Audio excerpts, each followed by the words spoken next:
Michelle Live podcast. My Michelle Live.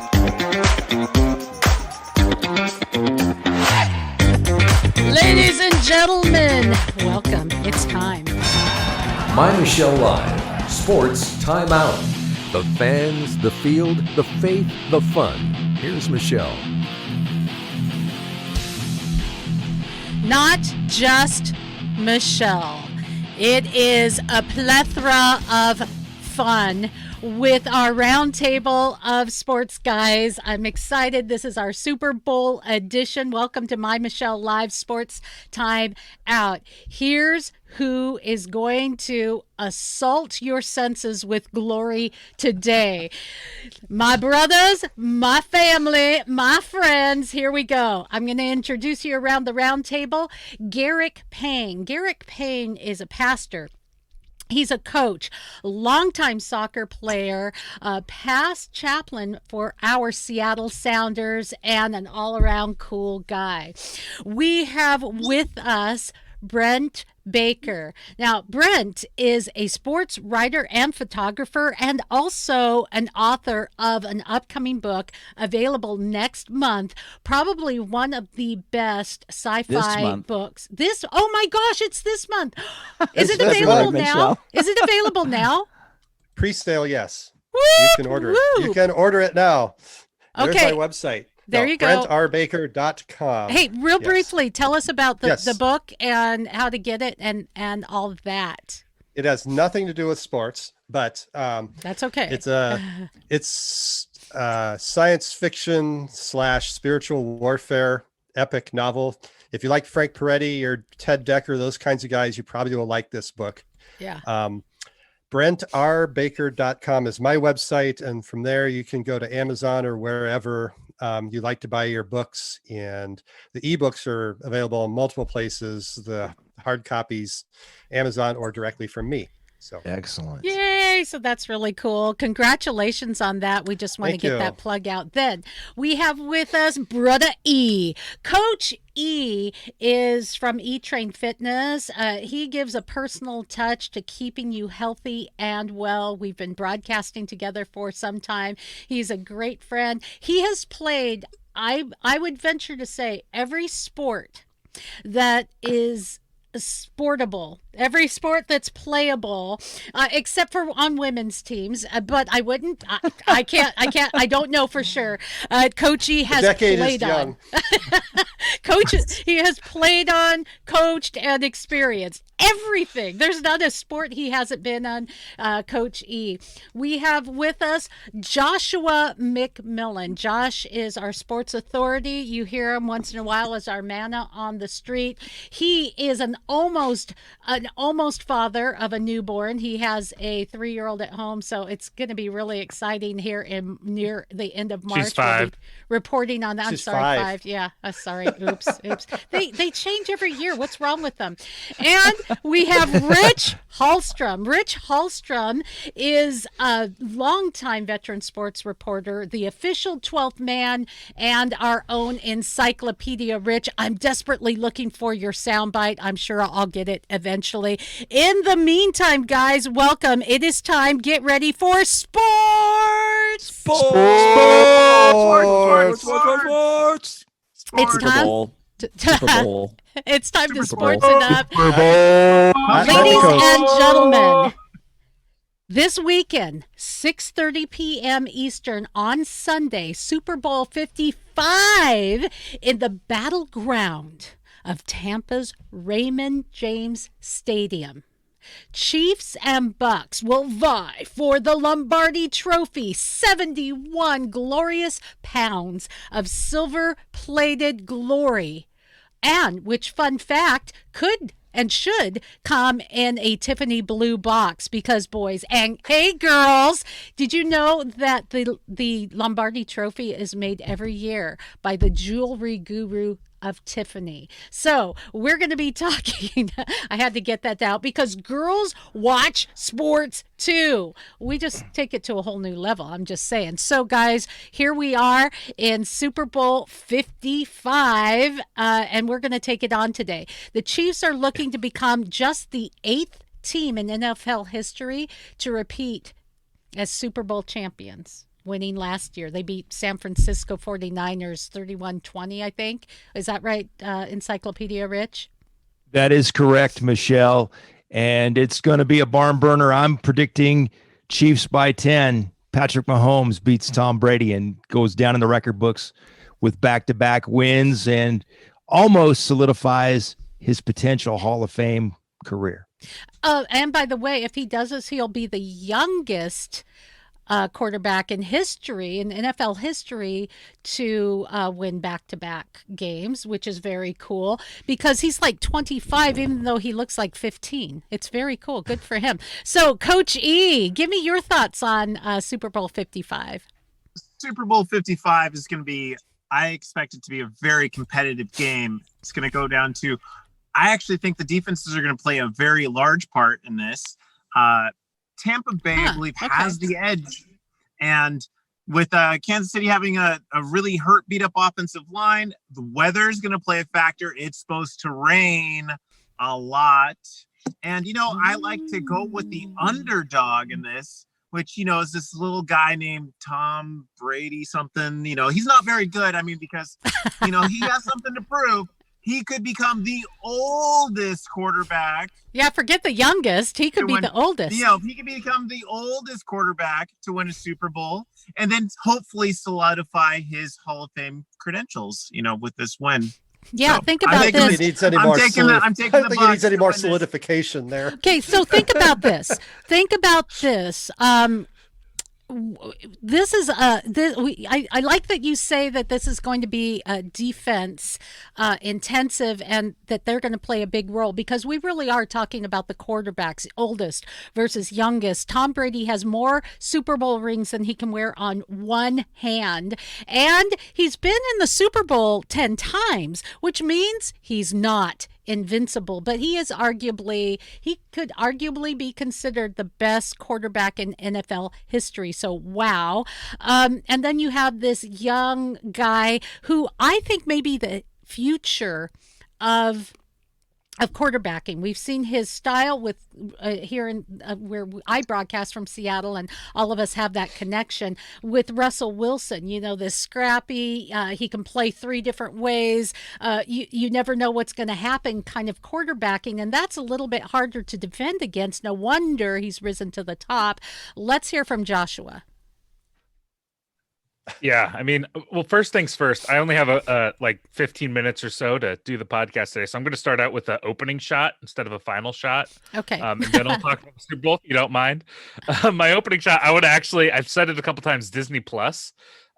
Not only have they done a great job bringing a bunch of really good classic sports movies on, but I'm unreasonably excited for the new series that they are coming out with. Mighty Ducks is getting a new series with the original Coach Bombay. Oh my gosh, so you that's love coming in that. March. You love So that. That's great. Unreasonably excited to see new Mighty Ducks come back.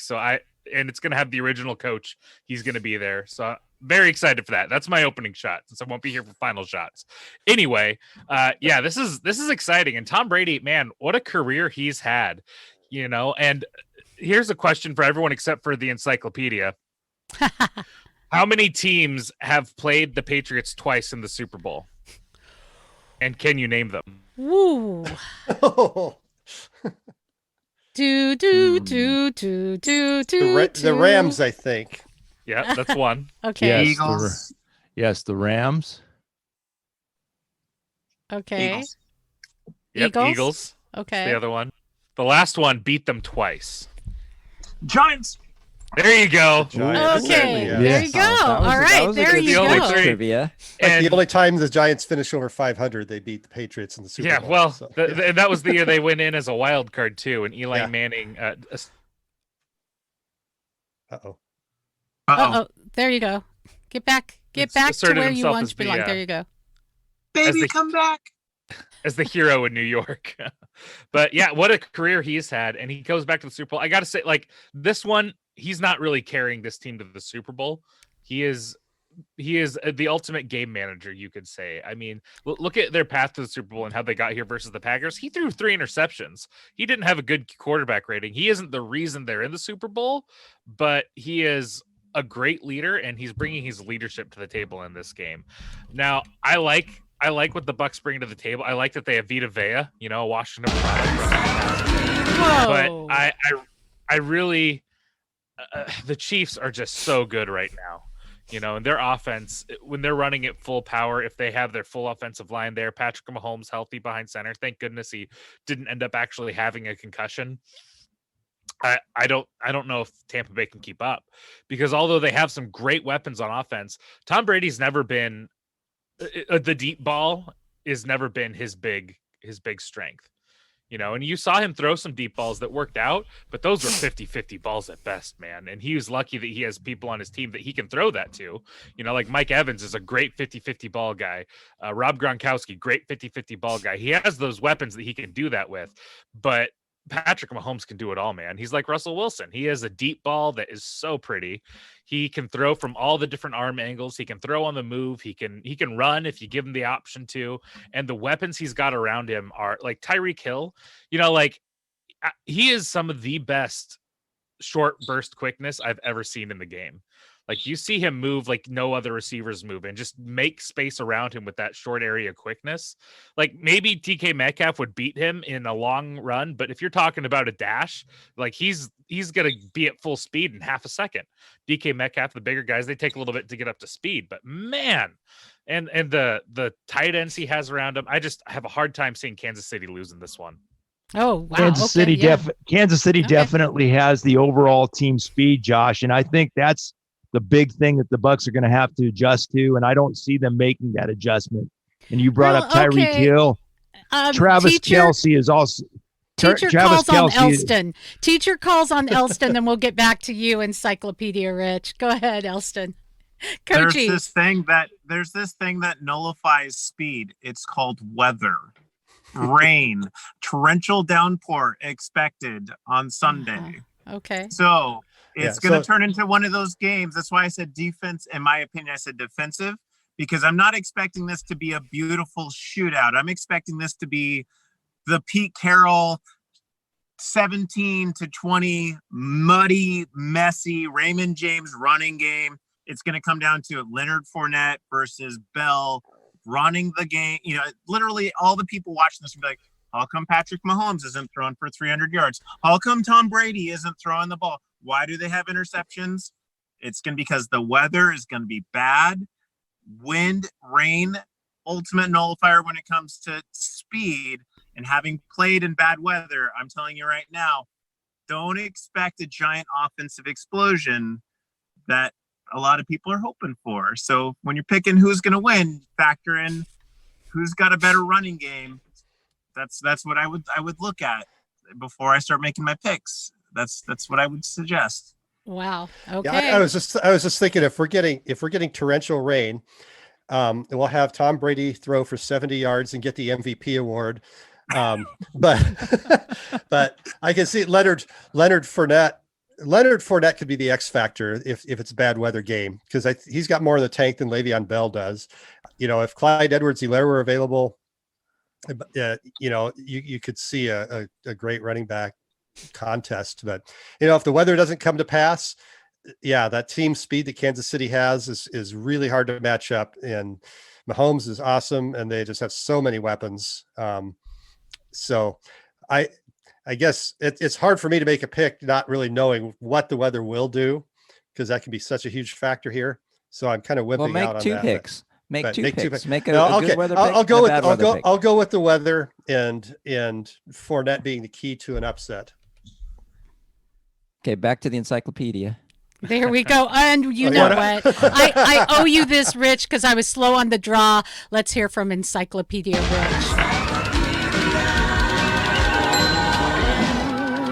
Encyclopedia. If you want to know the answers, here is the way. The encyclopedia. There you go. Encyclopedia Rich. Bring it. Well, let's also remember that the players actually determine the game. The weather is not a player. So let's remember that the players determine the outcome. Wait a minute. That may be true, but that's like saying that in Seattle, the 12s and the fans don't determine the game. That is a factor. Come on. Come on. Now, wait a minute. they have an influence, but the Seahawks are not in the Super Bowl, so we can't discuss the 12th man this week. Now, if you're don't going to confuse say the matter with facts, people, please. If you're going to say that the Chiefs are going to have a rougher time playing in rain down in Tampa, you must forget the fact. This is a fact. The Chiefs play in snow. A team that has played in snow can play in the rain. So who agrees with that? Let's not overemphasize the weather in this game on Sunday. Josh? I agree with Rich from the perspective, real quick, Josh. Both teams have to play in the bad weather. Okay. So it may affect the Chiefs more, but they both have to deal with it. I don't think it's going to affect the Chiefs more. I think the Chiefs are more set up for a physical run game. Obviously. An amazing offensive line. Like I mentioned, their tight ends are great. They're the best tight end in the game, Josh. Yeah. They're missing their starting left and right tackle. They're all pro left tackle. I mean, that's true, but they've played really well with those backups in their places too. And if you look at their run game has a lot more variety to it than just running downhill. They have players that can come around with the jet sweep. Like there's so much more that they can do in their run game than I see what Tampa Bay is able to do. The Chiefs are the defending Super Bowl champions. That's something that everybody also seems to forget. They're the defending Super Bowl champions for a reason, because Andy Reid is a better coach than Bruce Arians all day and every day on Sunday. Can't argue that. Bruce Arians has had one opportunity to a Super Bowl with the Cardinals and didn't come through. Andy Reid has a chance to win back-to-back Super Bowls and erase the memory of his Philadelphia Eagle days when he had to put up with Donovan McNabb pretending to be a Super Bowl quarterback. Well, I go back. Go ahead. I go back to what Josh commented earlier in terms of Tom Brady's leadership and management of that team. Also to the fact that from the coaching perspective. And I just think it is going to be a really good game. It's going to be interesting. We got that. We can all agree on that. I'm just wondering how the Patriots feel. I mean, think about it. You have to, in Seattle, and that's where most of us are from or have a connection to. We haven't been, like much of the country, Brady fans, right? But you got to give kudos where kudos are due, 100%. I mean, come on, what an athlete. So how did the Patriots feel? I know Devin McCartney had said that it's a little bittersweet. Bittersweet, a little remorse there. To see Brady and the Gronk. So, Gronk, yeah. Well, I think one thing with the Patriots, yes, they did lose Brady, but they had 8 guys opt out of the season. And good point. I don't know. I don't care how many of them are starters or how many are not. That's a big chunk in addition to the usual turnover you have with an NFL team. So to put it all on Brady not being there, I especially 43-year-old Tom Brady. But that reminds me. I don't buy that. Did you hear this story? It's COVID Cutgate. Totally COVID Cutgate. At least that's what I'm deeming it. So yeah. Seriously, the barber for the Kansas City Chiefs actually tested. Now, this is a COVID thing, but get this: he tested 5 days in a row. 5 days in a row, he was tested for COVID, right? And he came out clean. He starts cutting hair for the team. Whoop, whoop, whoop. And Kansas City backup center Daniel Kilgore was mid-cut when they got notified that the barber had tested positive. Uh-oh. So what's a player to do? Is he going to finish it or say back off? Well, they're both wearing masks, and he was like manning up and saying, just finish it. I mean, who wants to walk around with half a haircut, right? He elected to have the barber finish it, but Kilgore and the barber, both wearing masks. That's all cool. More than 20 Kansas City players and staffers, including Patrick Mahomes, were scheduled to get a haircut from that barber. It's such a crazy story. Could you imagine if the starting quarterback couldn't be there for the Super Bowl because of a COVID test, Elston? I hear you got a check from Tom Brady. But they did that to the Denver Broncos. I mean, the Denver Broncos didn't have any of their quarterbacks. The Cleveland Browns lost all their wide receivers. So, I mean, it's a COVID year, and the teams and the players know what the rules are. So if they're in those positions, you know, it's kind of, it's unfortunate, but the rules are the rules. Now, if we find out that one of these star players is not held out of the Super Bowl because they're a star player, then I'll have a problem with it because they already set the precedents earlier. There you go. In the season. There you go. And here's something else that's kind of weird, unless anyone wants to comment on COVID Cutgate. Going. Okay. I gotta run in just a second, but I do have something I want to say as we talked about the coaches and the difference between them. I just want to remind everyone, Bruce Arians was the one that kind of claimed it was a conspiracy theory that they lost because it would only rain when they had the ball.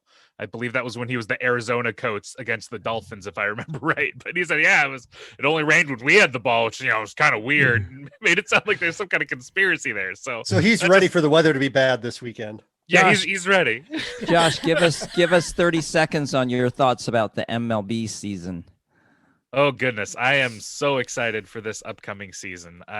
The more we see it, Mitch Haniger, he's been doing a lot of work. He's been doing a lot of work in the off season, and they say that his swing is better than ever.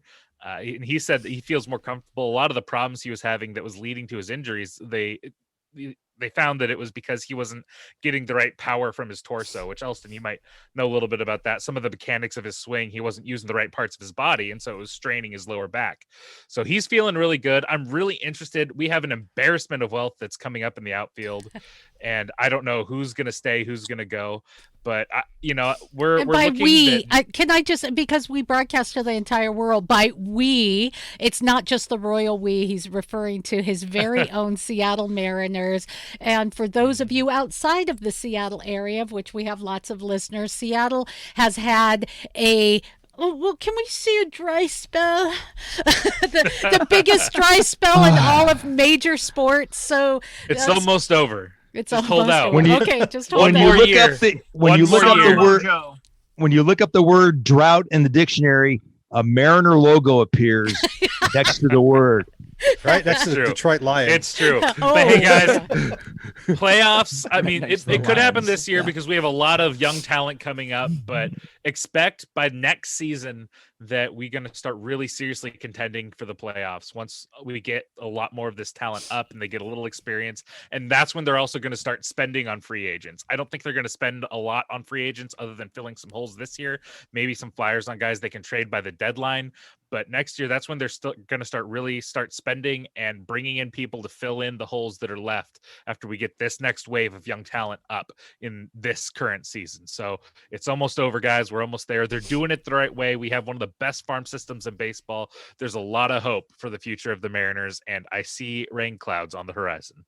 Well, there you go. I want to bring it back to the Super Bowl for a moment because things are very different this year. I'll see you guys. Thanks, Josh. Thanks, Josh. Have a great weekend. Okay.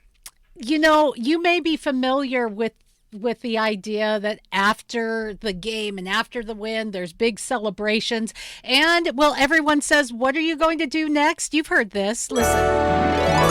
You wish upon a star, makes no difference who you are. Anything your heart desires will come to you. Patrick Mahomes, you and the Kansas City Chiefs just won the Super Bowl. What are you going to do next? I'm going to Disney World.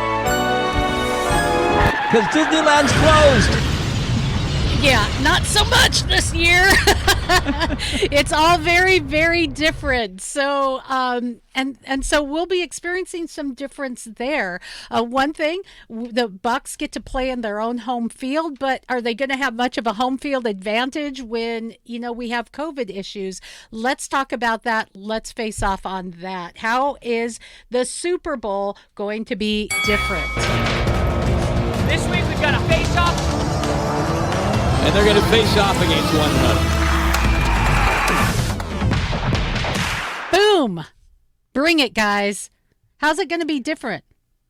I think it's going to be different for many reasons. One of them is, of course, the reduced number of fans in the stadium. But also, it's the first time that there's ever been an actual home Super Bowl. The Buccaneers are playing in their home stadium this year. And so I think that those two things will make it quite different. Okay, Rich, how many of those fans are going to be able to see the game, though? Well, I guess there's about 3,000 or so that are going to make that up, and there's going to be some healthcare workers involved in that number. I see this as just another game. These players are focusing on the goal. They're focusing on the goal of a championship. They're not worried about how many fans are in the stands. They're worried about this being the Super Bowl. This is America's unofficial sports holiday. The players are going to be concentrating on winning the Super Bowl. Okay, just kind of like they don't care about the weather, right? Yeah, they don't. That's overblown. I have had many conversations with many Seahawk players, other players from other teams. They can't afford to be thinking about that stuff. They're trying to think about. I don't know about thinking about it. You got to think about it. You got to think about it. And you know what? Yeah. When there's fans in the stands, it makes a huge difference. I don't know. Brent? Yeah. I'm thinking it's not going to really impact the game at all. First off, not that many fans. Well, yeah. Secondly, that's true. That's true. All of Tampa's home field decor and stuff is pretty much going to be gone. So it's going to look like a neutral stadium.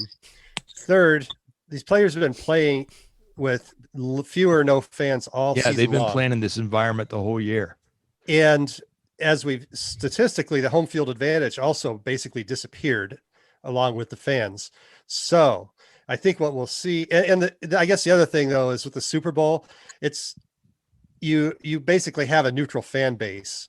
You don't have the fans there that have been following the teams all year long. You've got a lot of high rollers and a few lucky fans to get tickets. So especially with only 3,000 fans, and so I think was in it that used regard, to be $16 or something? You might have to help me on this, Rich. $16 or so for the first Super Bowl back in 1967, and now the average is 5,000. With last year, the highest ticket was something like $70,000 for a ticket to the Super Bowl. Dang.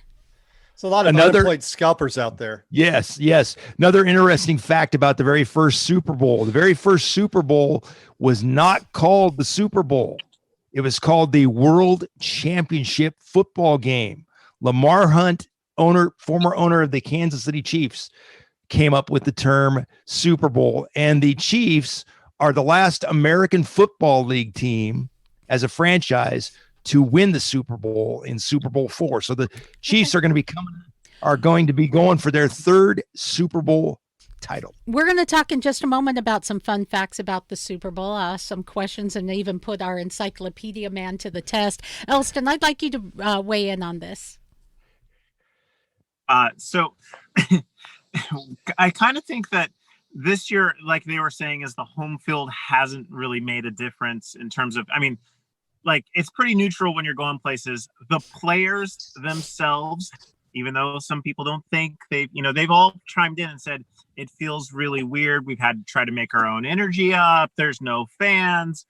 And in Tampa Bay, having been there for, games and such before, it's going to be a neutral feeling. If anything, there will be more fans for some of them, like in Tampa, there wasn't many fans there. So I feel like that the fan part won't be a huge difference. It will be nice for us watching it to see, some fans in the stands. In terms of the players already being familiar with their home area, I think that will make a little difference. But that part shouldn't be too bad. I do think it's going to be pretty low on that. One of the things I noticed earlier this week is normally like when they show a picture of Radio Row where the different people are set up, it was like a ghost town. Like there was nobody there. Cricket. It And was a all of little the fun strange. games, all of the bouncy houses and throw the footballs and all of But that hype and fun for I even just- folks who don't have tickets, that's gone too. I just remember, 7 years ago, being in New Jersey, there was some crowd noise that caused a quarterback to not catch a snap, and then the Seahawks got a safety, and then the Broncos players were complaining that it was too loud in New Jersey for a Super Bowl. They didn't have a silent count, and that was all done by fans. So, I think fans make a difference. I also, having played in weather, think weather makes a difference. But I'm just saying, I think it should be fun. I think the players will enjoy it, and Well, it's going to be a good game. We've got that. I want to get back to some of the fun facts of the Super Bowl. So I'm going to ask you guys this. 4 teams have never been to the Super Bowl ever. Who are they? Detroit Lions. Cleveland Browns. Okay. Jacksonville Jaguars. And shoot, what's the name of that team? Houston Texans. The Houston Texans. And I was really pulling for the Browns this year. That would have been really great if they could have made it. They didn't. Neither did my team, so that's okay.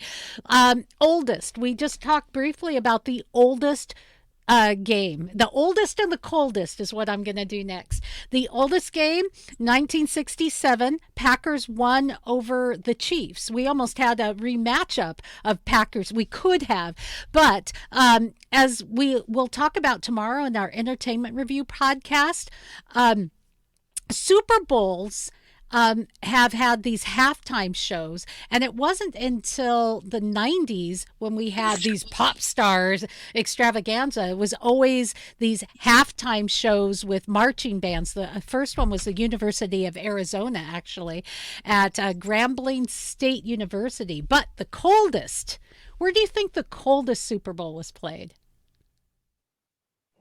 I think Brent, speaking of the Detroit Lions, wasn't the Super Bowl in Detroit one year? Pontiac Silverdome.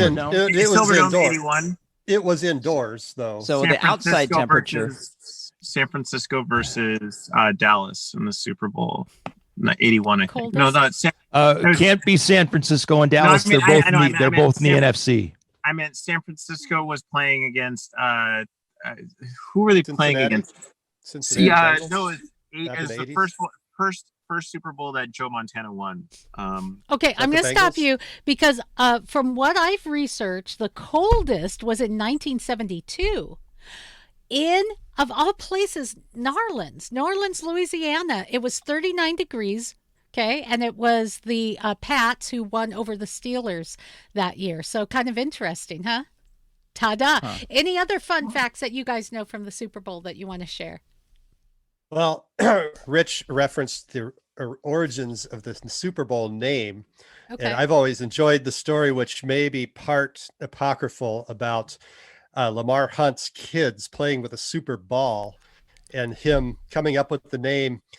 He said, not directly attributing it to the old Super Bowl, but saying, you know what, that was probably the back of my mind when we were trying to think of a better name for this thing. It's apocryphal, but it's a great story, so we're going to say it's true, right? Pete Rozelle did not like it as commissioner. He thought it was too corny, but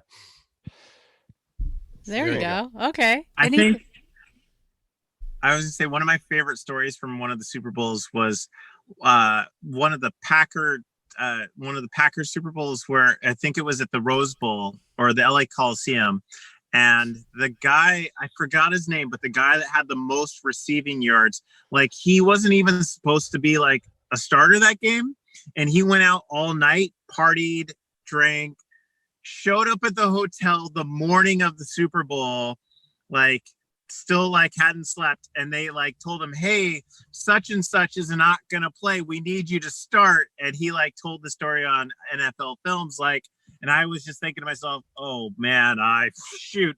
And next thing you know, he had like some crazy career day and the Packers went on to win the Super Bowl.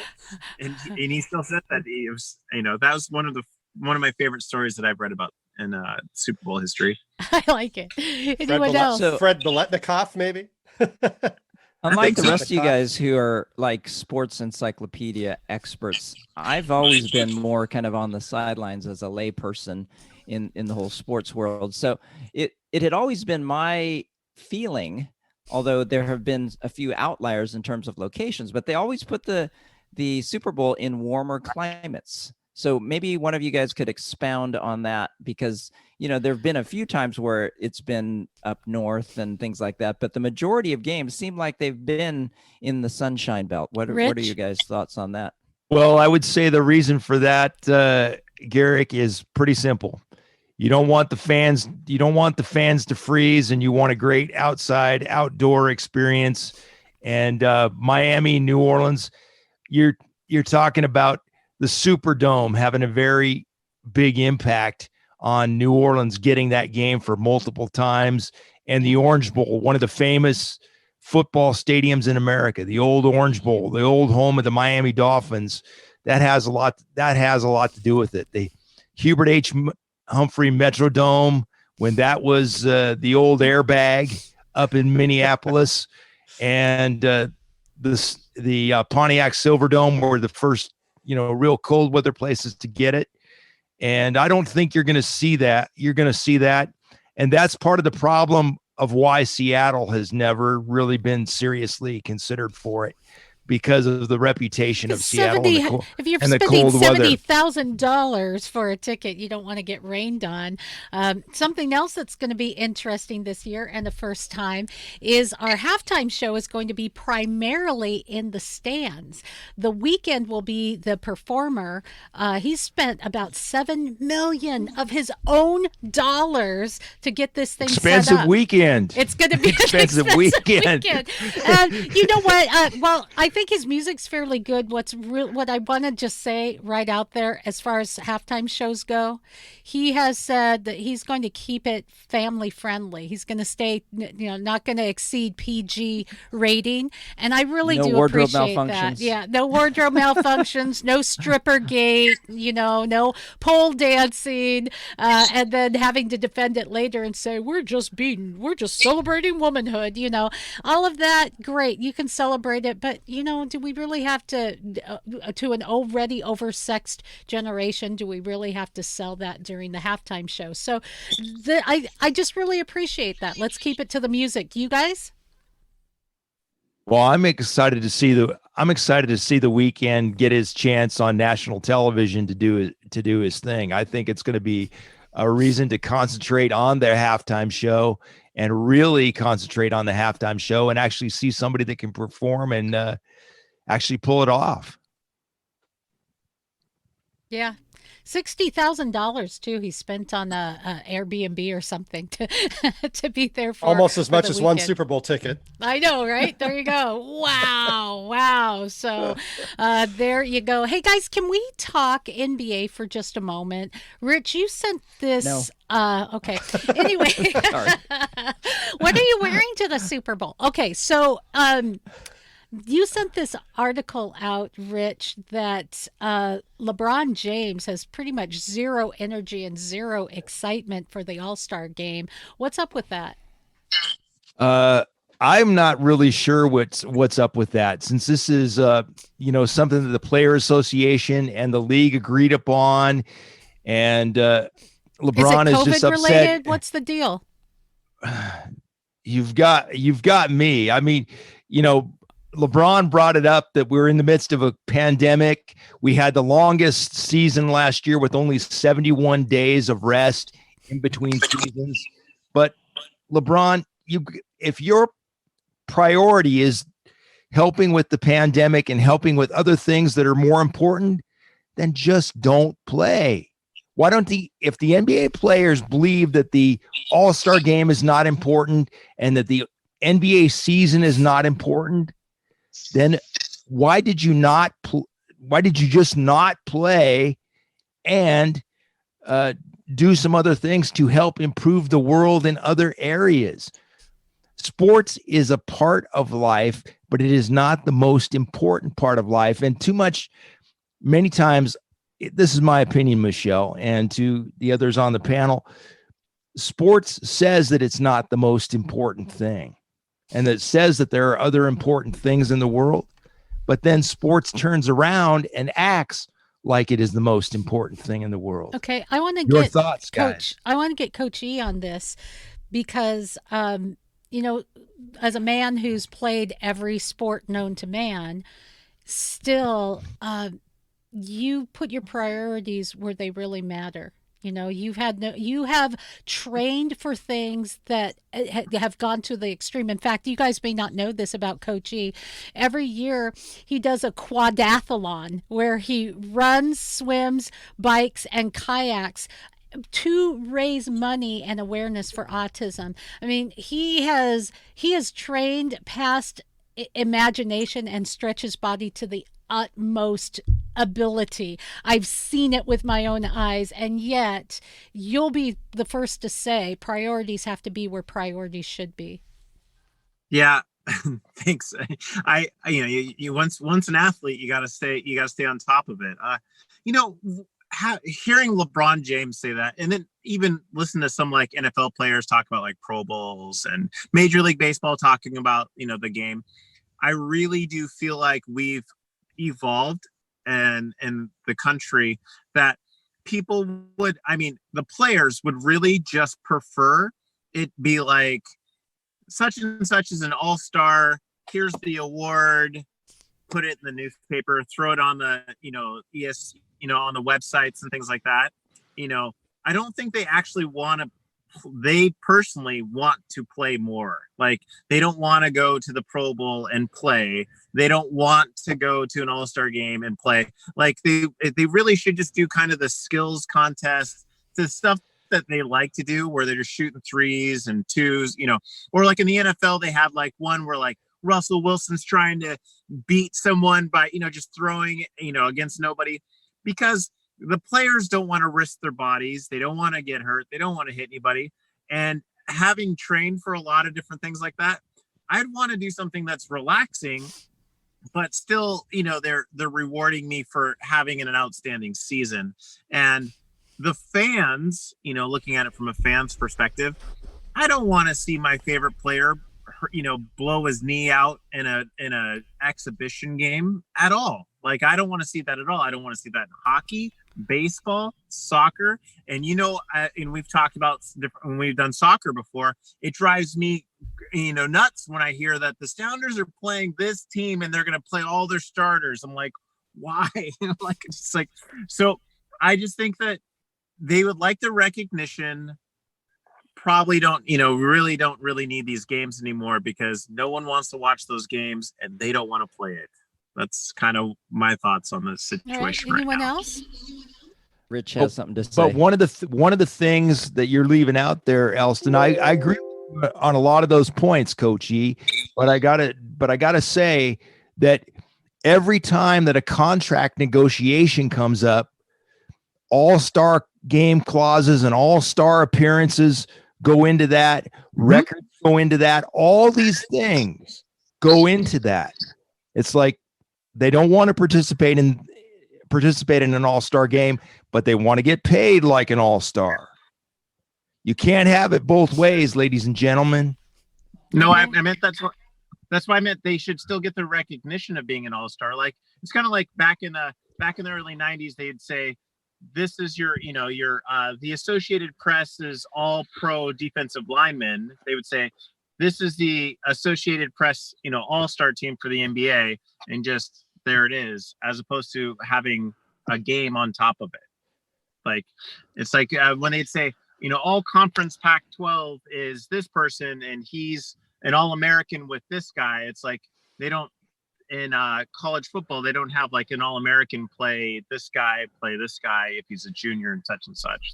They use that all-star recognition, which includes the game, to enhance their brand.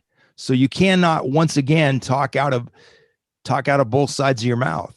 If you want the all-star recognition, and before the pandemic, the NBA All-Star game and guys playing in it was not a problem.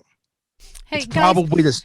Probably the second best All-Star game to the Major League Baseball All-Star game. Okay, I wanna switch gears just a little bit while we're on. Can I just weigh in one more thing on this though?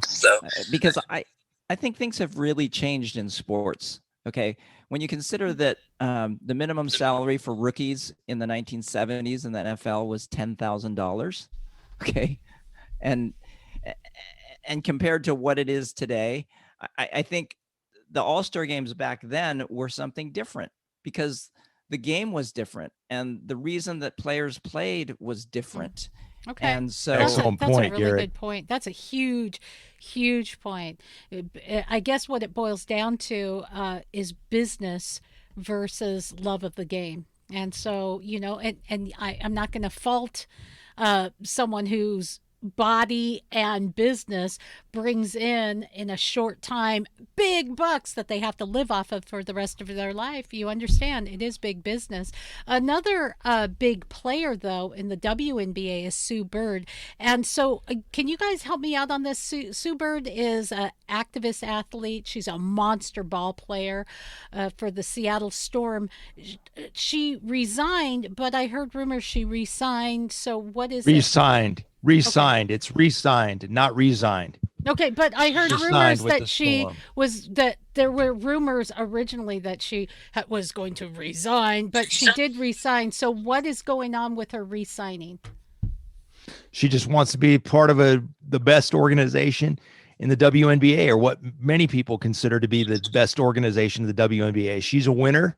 Yeah. She's going to play at 40. And she's still one of the best women's basketball players in the world. Oh, maybe it's time to retire. I don't think so. Keep bringing it, Sue Bird. Guys, it is time for us to take our final shot where we go around the round table and just give a shout out to something, somewhere, an idea. Take it. It will be our final shot. That's right. Boom. All right. Brent Baker, final shot. My final shot will be at, not for, but final shot is at the Major League Baseball players and owners who already are botching their soon to expire collective bargaining agreement. The owners asked to delay spring training a month, which on the face of it isn't necessarily an unreasonable ask, considering what's going on with the virus, but the fact that they waited until players were already starting to congregate in Florida, if that was something that was a real concern, they should have brought it up in December. Right. And then, we were Facebooking each other on this, weren't we? It was like, oh, really? And on top of that, folding in, bringing in, things like, let's do the universal designated hitter again, and the extra innings. The different extra innings rules with 7 innings for double headers, and extra innings would be the guy starting out on second base. So making it about more than that. They have their collective bargaining agreement expiring at the end of the year, and they're already like at each other's throats. So my shot is at them. It's like, please guys, get your act together. Everyone else seems to be doing better at it than you. Maybe, but Garrick, as I take it to you for your final shot, MLS, Major League Soccer, they're still putting out their collective bargaining agreement as well. So paying us. So my final shot is going to go to, and Brent started it with baseball, but I was thinking and heard the news this week about someone who used to be royalty, who's no longer royalty. And that would be King Felix, Felix Hernandez. He was a great story being in Seattle, and he had some great years. He was an all-star for multiple years. I think the last time in 2015. Is that right, Mr. Encyclopedia? Yes. And of course, he got traded into the farm club of the Orioles, and he was just recently picked up by Atlanta, I believe. And so signed to a minor league deal. Yes. And so I think Atlanta probably could use him potentially in their rotation if he can. Evidently, he had some good outings in the minors, and so this is just I remember seeing him at a restaurant Oh, really? Yeah, and it was really cool because he was there with his family, not just his immediate family, but kind of his bigger clan. It was a Sunday afternoon, I think, and he was just there, or maybe a Saturday afternoon, and just there with everybody, and he just seemed like a really, really nice guy. I don't know anything about his personal life, but I want to wish him well and give my final shot to King Felix. King Felix Hernandez. Rich Hallstrom. My final shot goes out to my father-in-law, Keith Rank. He has some health issues going on right now, but he is a big Nebraska football fan, and he is also a big Kansas City Chiefs fan and Chicago Bears fan. And I know that the Super Bowl is one of his favorite times of the year. So I just want to dedicate this show to him and let him know that I'm thinking of him. You got it. Coach E. All right. So this final shout today, I wanted to kind of slightly go off the sports topic. I've been working a lot lately with a lot of educators in the Seattle area, and hearing how they've been, dealing with their students and, through Zoom and things like that.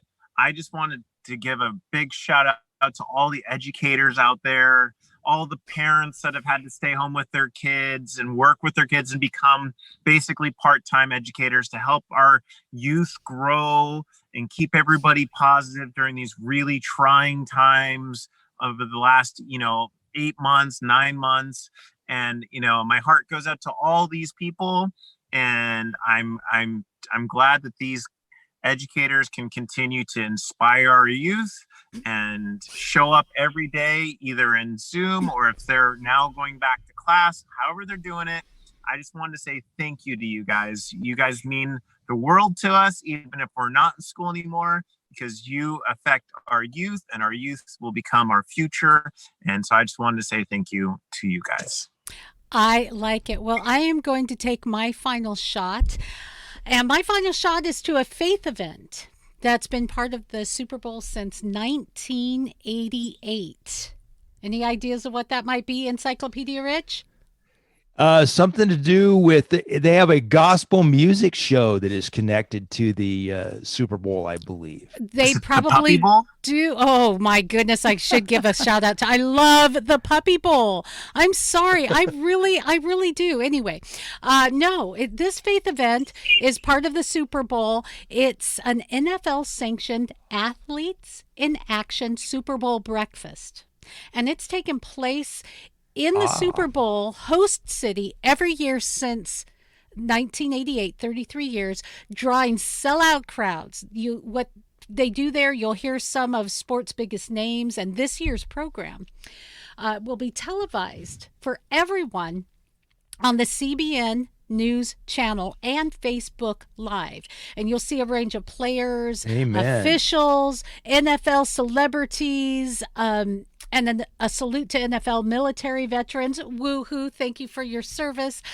Conversation on race, justice, interviews during the 1 hour long presentation. They're going to bring hope, humor, talk about the pandemic, and they're going to culminate with a gospel message. You can watch it on Facebook Live and CBN News Channel. That's my shout out. And of course, a shout out to my boys here as we talk sports. It's been hailed, and I get great feedback, guys, as we've taken our show from a terrestrial show in the Seattle area to the world now. I've been getting a lot of good feedback that this is a really different feel for a sports show.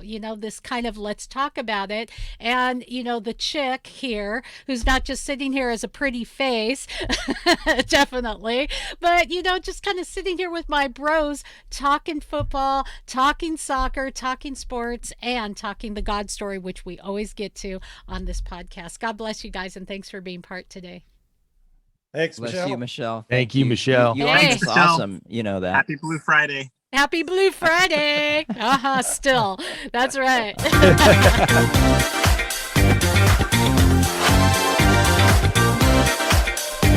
For more fun, go to MyMichelleLive.com. That's right.